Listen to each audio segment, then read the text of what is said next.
Paano kung sabihin ko sa inyo na ang isa sa mga hindi gaanong napapansin na aspeto ng inyong pang-araw-araw na gawain ay maaring ang tahimik na sumisira sa kalusugan ng inyong sirkulasyon? Ito ay isang paksang madalas ay ibinubulong lamang kung mapag-uusapan man, ngunit ito ay nagtataglay ng isang malalim na susi sa sigla, lalo na habang tinatahak natin ang ating mga ginintuang taon. Ang pangalan ko ay Dr. Mila De La Paz at matapos ang mahigit 3 dekada bilang isang gynecologist, nagkaroon ako ng pribilehiyong alagaan ang libu-libong kababaihan. Marami sa kanila ay naglalakbay sa maganda at komplikadong yugto ng buhay.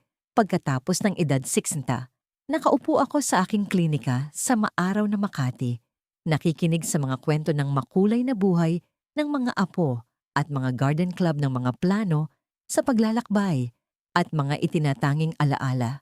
Ngunit narinig ko rin ang mga mas tahimik na alalahanin, yung mga hindi palaging nababanggit sa mga karaniwang usapan. Mga alalahanin tungkol sa mga banayad na pagbabago, paulit-ulit na discomfort at isang nakakabahalang pakiramdam na mayroong hindi tama. Mayroong isang malaganap na paniniwala sa ating lipunan na habang tayo ay tumatanda, ang ilang mga discomfort ay dapat na lamang asahan at tiisin. Bukas tayong nag-uusap tungkol sa sakit ng kasukasuan, presyo ng dugo at kolesterol, ngunit ang usapan tungkol sa intimate health ay madalas na nananatili sa likod ng nakasarang pinto. Ang karaniwang paniniwala ay ang bahaging ito ng ating kalusugan ay hiwalay isang isyong hindi konektado sa iba pang komplikadong makinarya ng ating katawan. Ngunit paano kung iyon ay isang malaking pagkakamali? Paano kung ang mga araw-araw na pagpili na ginagawa natin sa ating pinakapersonal na mga gawain sa pangangalaga ay may direkta at malaking epekto sa isang bagay na kasing kritikal ng daloy ng ating dugo? Ang katotohanan ay ang inyong katawan ay isang magkakaugnay na sistema. Ang kalusugan ng isang bahagi ay tiyak na nakakaapekto sa kabuuan. Ang isang maliit at paulit-ulit na issue sa inyong intimate health ay maaaring lumikha ng isang ripple effect na humahantong sa pamamaga discomfort at nakakagulat isang dehadong circulatory system. Hindi ito pananakot. Ito ay tungkol sa pagbibigay kapangyarihan. Ito ay tungkol sa pag-unawa sa maganda at masalimuot na koneksyon sa loob ng inyong sariling katawan upang makagawa kayo ng mga proaktibo at simpleng hakbang upang protektahan ang inyong kalusugan sa mga darating na dekada. Sa artikulong ito, bubuksan natin ang tabing sa mahalagang paksang ito. Ating tutuklasin ang hindi maikakailang ugnayan sa pagitan ng intimate care at sirkulasyon, pabubulaanan ang mga maling akala at ibabahagi ko sa inyo ang parehong praktikal at nakapagbabagong buhay na payo na ibinibigay ko sa aking mga pasyente araw-araw. Magandang tuklasin kung paano ang pag-aalaga sa madalas na napapabayaang bahaging ito ng inyong kalusugan ay maaring magbukas ng bagong antas ng kaginhawaan at sigla. Ang delikadong balance. The gentle balance.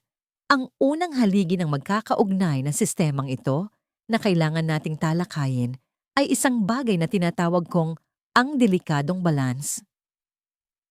Para sa marami sa atin ang mga nakasanayan natin sa personal hygiene ay natutunan natin maraming dekada na ang nakalipas madalas mula sa ating mga ina o batay sa mga sikat na produkto noong panahong iyon.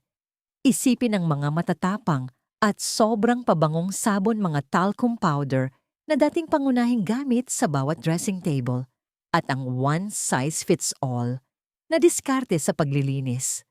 Ang umiiral na karunungan noon ay ang pagiging squeaky clean, ang layunin na nakakamit sa pamamagitan ng masigasig na pagkuskos at matatapang na produkto. Bagamat may mabuting intensyon, ang diskarteng ito ay salungat sa maselang ecosystem ng katawan ng isang babae. Ang ari ng babae ay nagpapanatili ng isang tiyak at acidic na pH balance na mahalaga para sa pagpapalago ng mga kapaki-pakinabang na bakterya tulad ng lactobacillus at pagpigil sa mga mapaminsalang pathogen.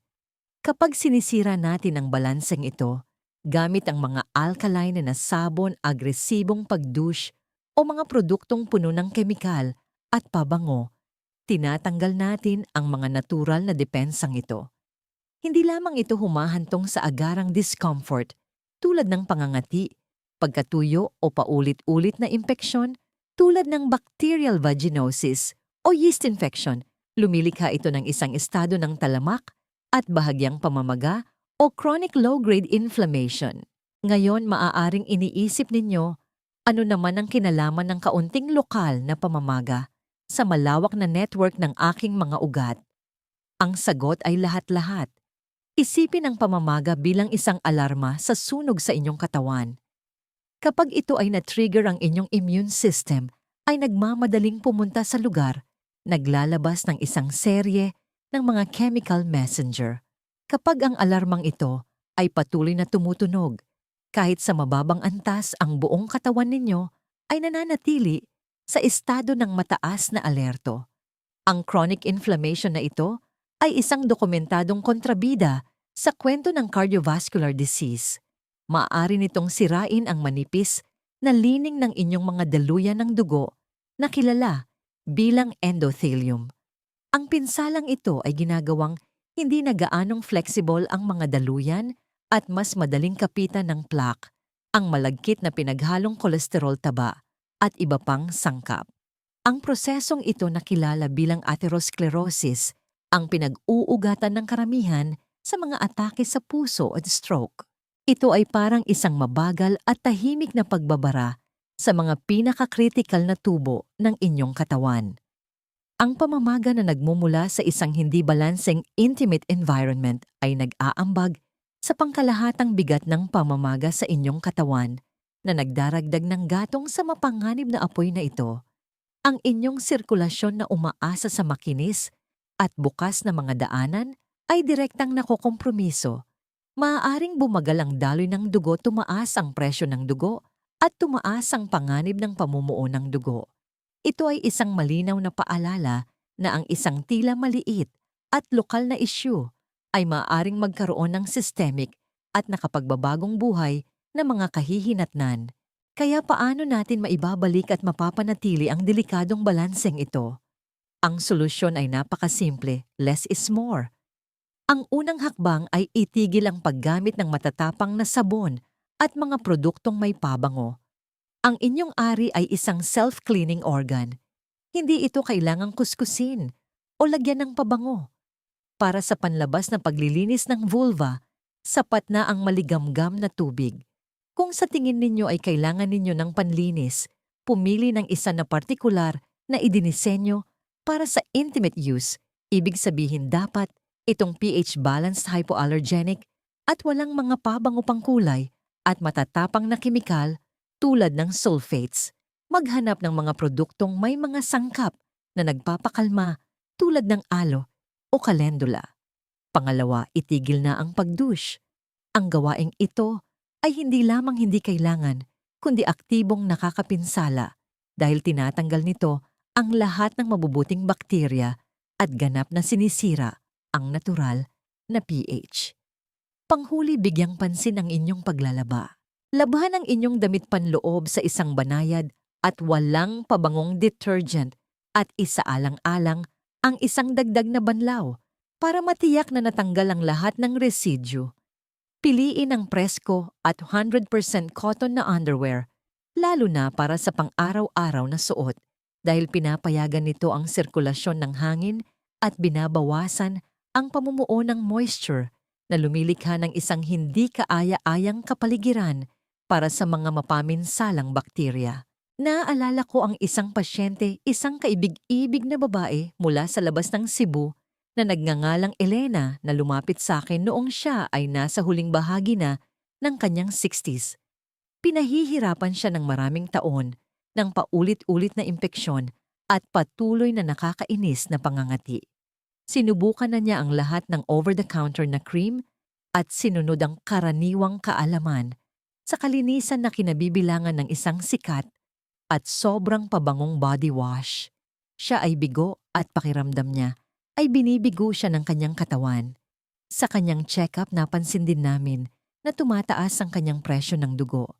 Itinapon namin ang kanyang buong lumang routine at pinalitan ito ng isang simpleng regimen ng maligamgam na tubig, isang banayad na pH-balanced wash na gagamitin lamang kapag sa tingin niya ay kailangan niya at pagpapalit sa cotton na underwear.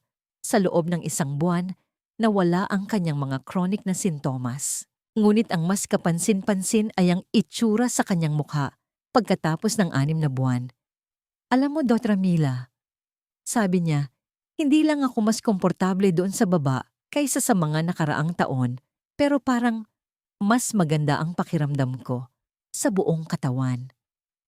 Naging stable ang kanyang presyo ng dugo at iniulat niya na mas may enerhiya siya.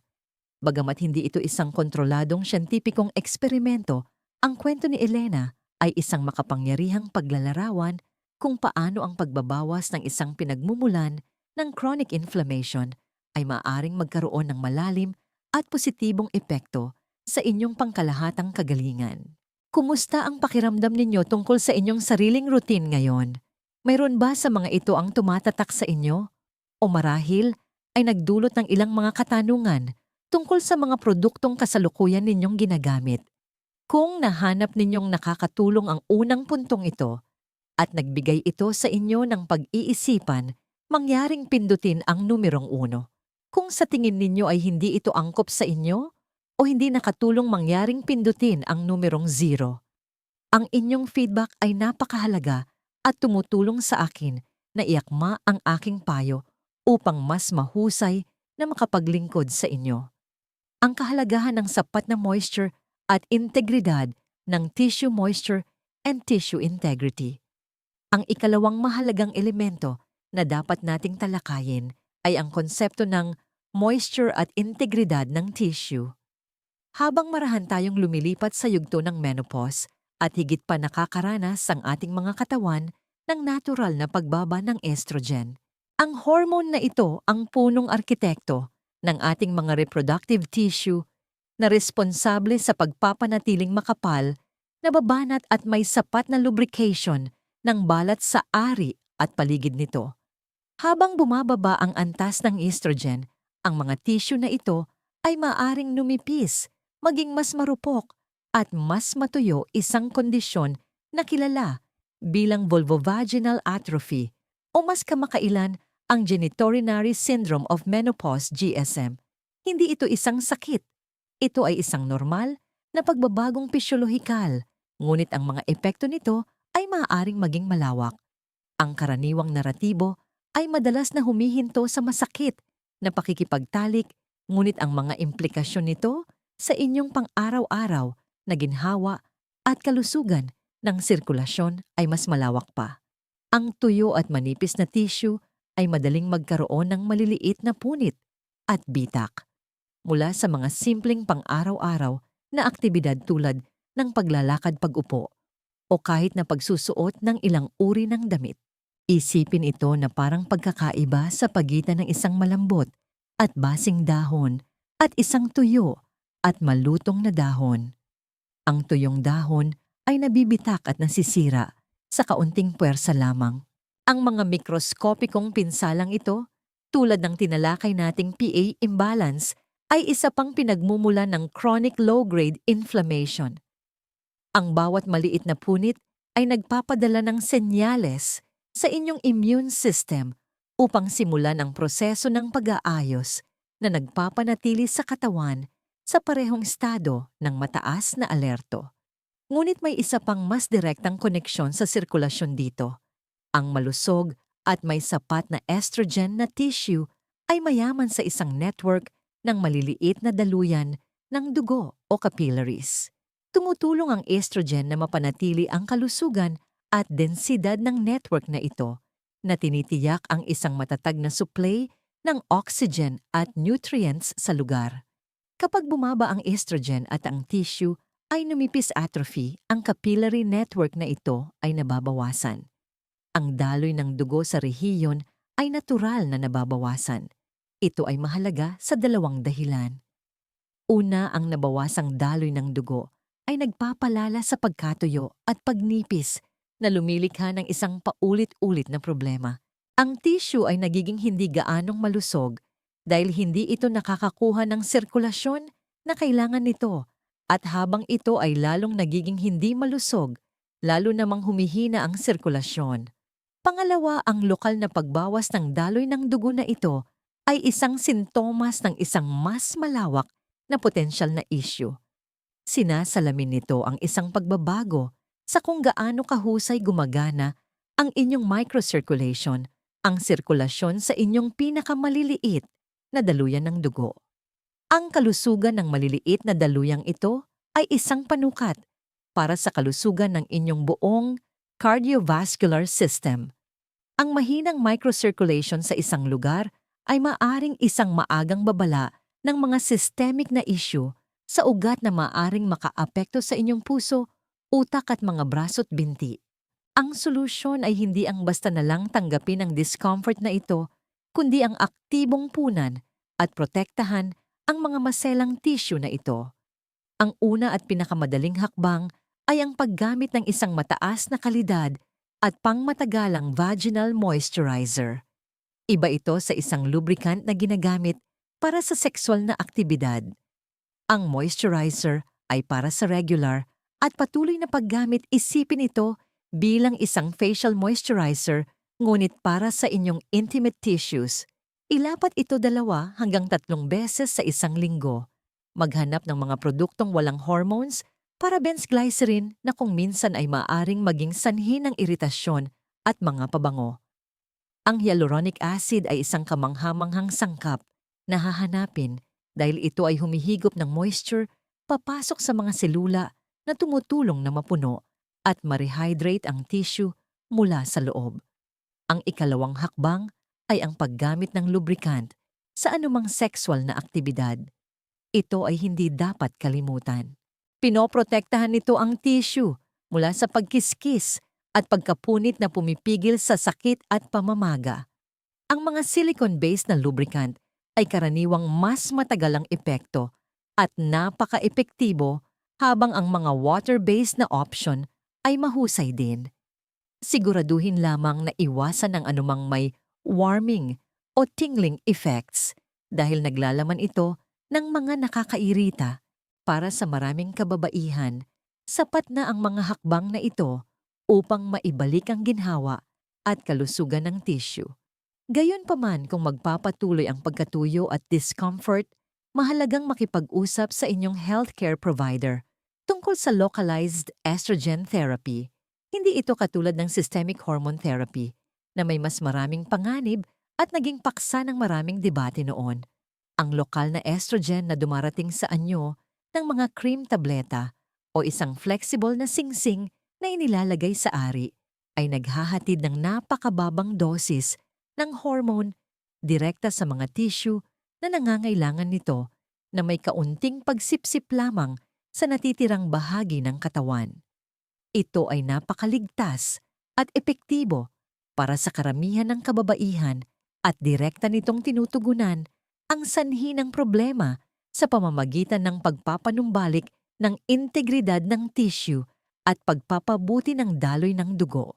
Mayroon akong pasyente, isang retiradong guro mula sa Davao na nagngangalang Corazon, na isang masugid na siklista. Lumapit siya sa akin dahil ang kanyang paboritong aktibidad ay naging isang pinagmumulan ng paghihirap. Ang pagkiskis at presyon mula sa upuan ng bisikleta ay nagdudulot ng matinding gasgas at sakit. Akala niya ay kailangan na niyang iwanan ng cycling club na kanyang minamahal. Sinimulan namin siya sa isang simpleng regimen, isang vaginal moisturizer at isang napakababang dosis ng lokal na estrogen cream. Ang pagbabago ay kahanga-hanga. Hindi lamang siya nakapagbisikleta ng komportable muli, ngunit naramdaman niya ang isang panibagong kumpiyansa at sigla. Hindi na siya limitado ng isang pisikal na discomfort na dati niyang tinanggap bilang isang hindi maiiwasang bahagi ng pagtanda. Maglaan ng sandali upang isaalang-alang ang inyong sariling katawan.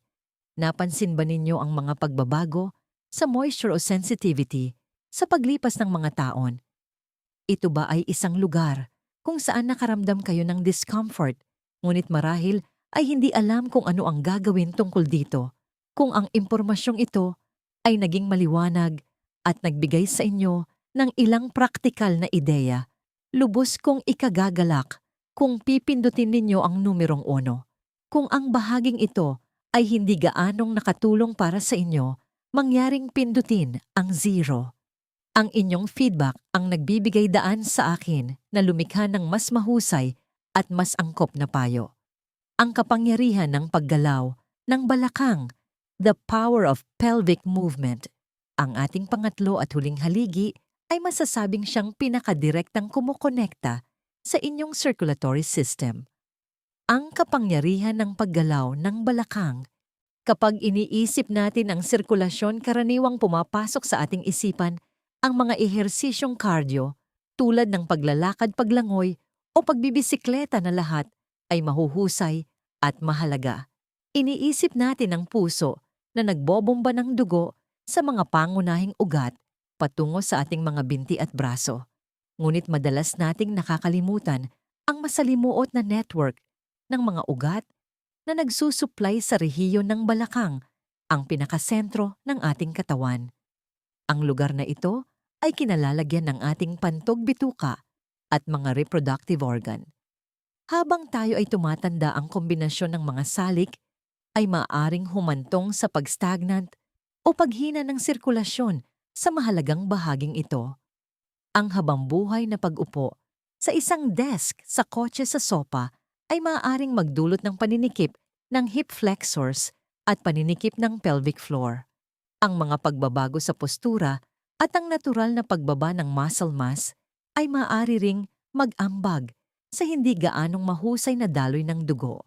Higit pa rito, ang mga kalamnan ng pelvic floor na bumubuo ng isang sumusuportang duyan sa ibaba ng inyong balakang ay maaaring maging sobrang hina o kasing karaniwan, sobrang sikip at tensyonado. Bakit napakasama ng paghina ng sirkulasyon na ito? Ang mahinang sirkulasyon sa balakang ay nangangahulugan na ang dugong mayaman sa oxygen at sustansya ay hindi epektibong nakakarating sa mga tissue ng pantog-ari at tumbong, at ang mga dumi ng katawan ay hindi rin epektibong naaalis. Maaari itong humantong sa maraming problema. Maaari nitong palalain ang tissue atrophy na katatalakay lang natin. Maaari itong mag-ambag sa mga issue sa pantog tulad ng madalas na pag-ihi o kawalan ng kontrol sa pag-ihi. Maaari itong humantong sa pelvic floor dysfunction at pananakit. At ang pinakakritikal na aapektuhan nito, ang sistema ng mga ugat venous system. Ang balakang ay isang pangunahing tagpuan para sa mga ugat na nagbabalik ng dugo mula sa mga binti pabalik sa puso. Kapag mabagal ang daloy ng dugo dito, maaari itong mag-ambag sa pag-ipon ng dugo sa mga binti na nagpapataas ng panganib para sa varicose veins, pamamaga, edema, at maging ng mga mapanganib na pamumuo ng dugo na kilala bilang deep vein thrombosis, DVT. Isipin ito na parang matinding trapiko sa isang malaking highway interchange. Kapag naipon ang trapiko sa gitna, nagdudulot ito ng mga problema sa bawat direksyon. Gayon din ang paghina ng sirkulasyon sa inyong pelvic core ay maaaring magkaroon ng mga negatibong kahihinatnan para sa inyong mga binti. Ang pagpapabuti ng daloy ng dugo sa sentrong ito ay mahalaga para sa kalusugan ng inyong buong ibabang bahagi ng katawan. Ang magandang balita ay ang muling pag-activate sa lugar na ito ay banayad, madaling gawin at maaaring isagawa sa inyong sariling tahanan. Ang susi ay mag-focus sa mga paggalaw na naghihikayat sa daloy ng dugo at nagpapakawala ng tensyon sa pelvic floor. Ang una at marahil ang pinakasikat sa mga ehersisyong ito ay ang Kegels, ngunit may isang mahalagang pagbabago. Maraming tao ang nagsasagawa ng Kegels sa pamamagitan lamang ng pagpiga sa mga kalamnan ng pelvic floor. Ngunit pantay na mahalaga, kung hindi man mas mahalaga, na matutunang i-relax ang mga kalamnan na iyon. Ang isang malusog na kalamnan ay isa na kayang mag-contract at ganap na mag-relax.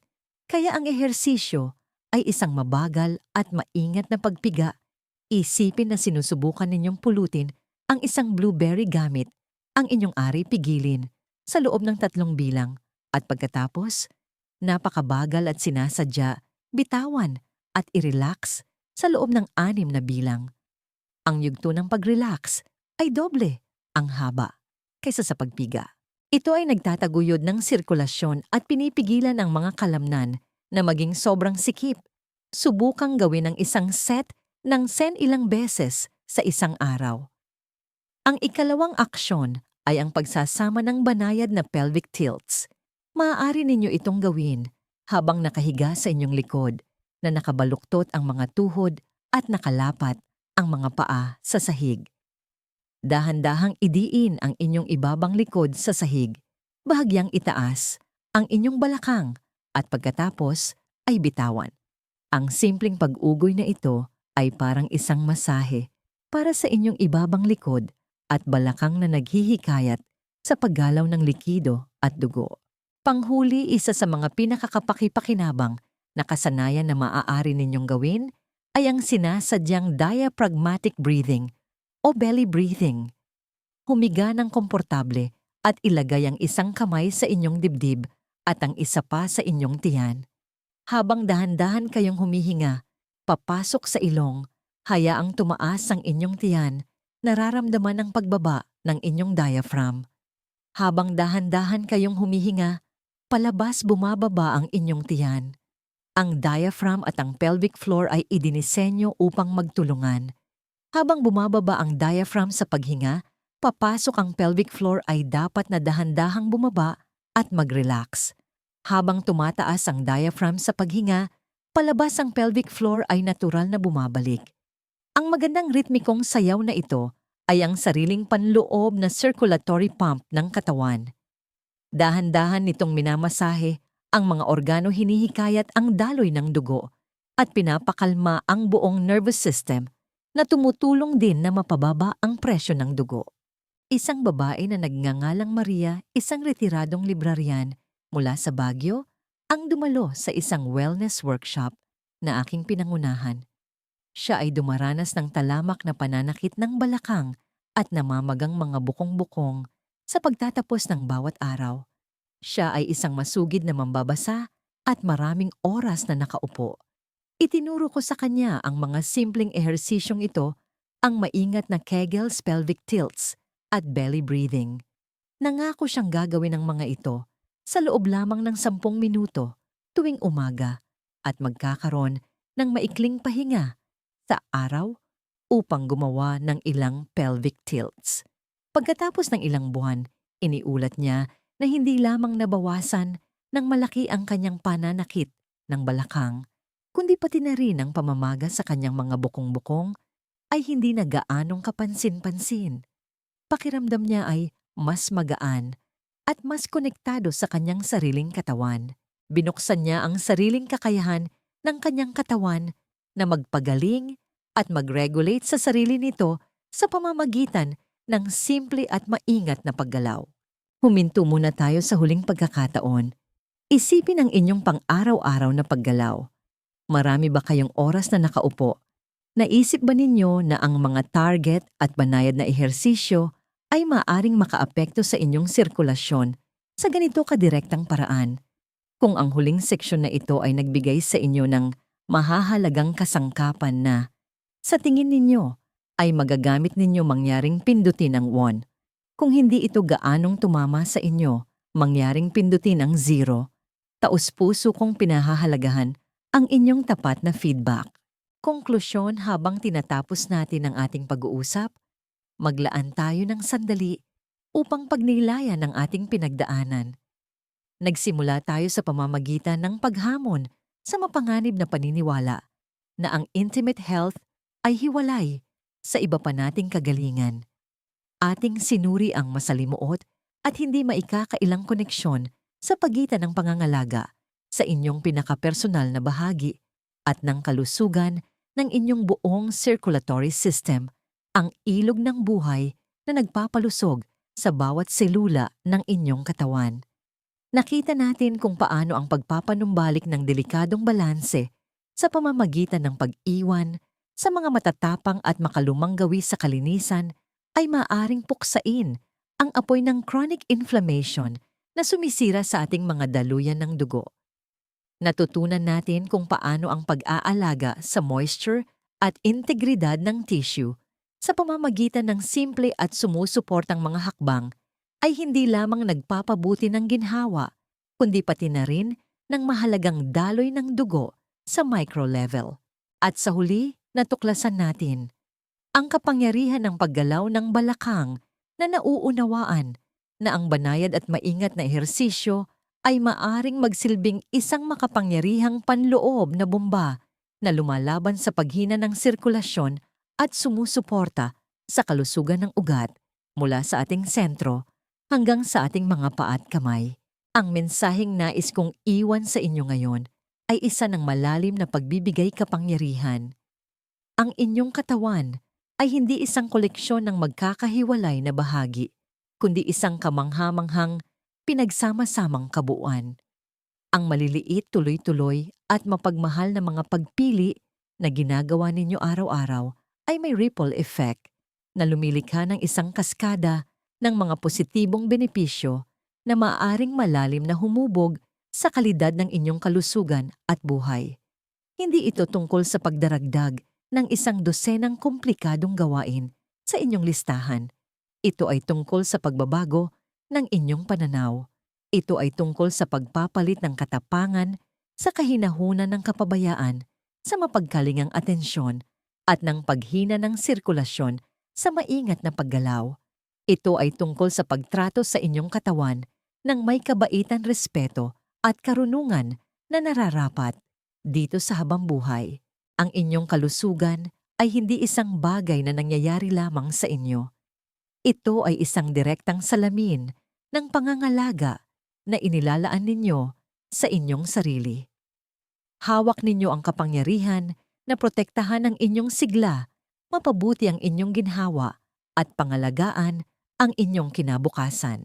Isang huling aral narito ang isang huling aral na nais kong iwan sa inyo, isang bagay na natututunan ko hindi lamang mula sa aking mga medikal na aklat, kundi mula sa mga hindi kapani-paniwalang kababaihan na pinarangalan akong alagaan sa paglipas ng mga taon. Ang pag-aalaga sa sarili ay hindi pagiging makasarili. Ito ang pinakapangunahing anyo ng paggalang sa sarili. Sa isang mundo na madalas tayong hinihikayat na tumuon sa labas, ang pagbaling ng inyong atensyon sa loob upang pakinggan at alagaan ang pinakatahimik na pangangalamanaka ng inyong katawan ay isang revolusyonaryong pagkilos. Ito ang pundasyon kung saan itinayo ang isang masigla, masaya, at mahabang buhay. Labis kong ikararangal na marinig ang inyong mga saloobin. Pakiusap mag-iwan ng komento sa ibaba. Mayroon ba sa mga puntong ito na partikular na tumatak sa inyo? Mayroon ba kayong tanong o karanasan na nais ninyong ibahagi? Mahalaga ang inyong kwento at ang inyong boses ay isang mahalagang bahagi ng usapang ito.